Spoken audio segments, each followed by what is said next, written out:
এখন বাজার নিয়ন্ত্রণ করার জন্য তো আমদানি সিদ্ধান্ত নেওয়া হলো, যেহেতু হয় কি ওইটার দামটা তো ওই দুই জীবনের মাঝে বাজার আমার তো দুইজনের দিকে খেয়াল রাখতে হবে, কৃষকের দিকে খেয়াল রাখতে হবে এবং ভোক্তাদের দিকেও খেয়াল রাখতে হবে।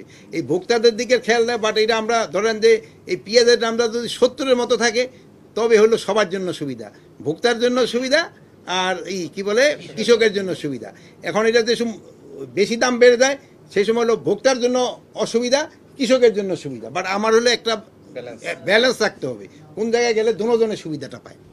সিদ্ধান্ত নিয়েছি তাকে চাকরি থাকবে না যদি ধরা পড়ে। আর আপনি হয়তো পরে, আমার তো আর টেনিউর বেশি দিন নেই, হয়তো মাস 2 আছে, পরে আপনি দেখেন যে আমার আমলই সবচেয়ে মনে হয় বেশি পানিশমেন্ট হয়েছে। এত পানিশমেন্ট এর আগে কোনো দিন হয়েছে কিনা আপনারা বিভিন্ন দেখে পরে হয়তো যাওয়ার পরে হয়তো শোনেন, যাওয়ার পরে আবার ওই জাগো পানিশমেন্ট হয়েছে তাগো পক্ষ হয়ে দেখবেন আপনি আমার বিরুদ্ধে আবার বলা শুরু করবেন। এখানে শোনেন, ব্যবসায়ীদের তো আমি এইটার ক্ষেত্রে আমি একটা বলবো, কৃষি কর্মকর্তাদের যদি যোগ সাজস না থাকে, যদি কৃষি কারো যদি যোগ সাজস থাকে সে ধরা খাবে। এখন ব্যবসায়ীদের ক্ষেত্রে তো আমি এটার ক্ষেত্রে বাণিজ্য মন্ত্রণালয় এইটা এই জন্য তো আমরা কন্ট্রোল করি।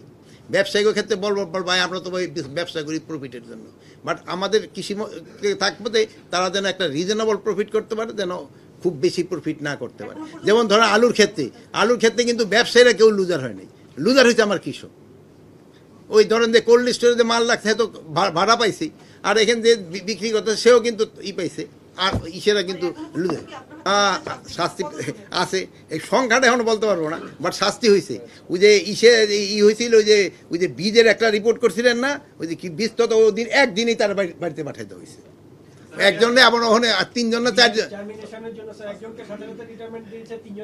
সাসপেন্ড করে দেওয়া হয়েছে। তারপরে আবার ওই যে সেটা ওই যে ওই কি জানি BMTF এর ওখানে ওই 2 ইঞ্জিনিয়ারের সাথে সাথে করে দেওয়া হয়েছে।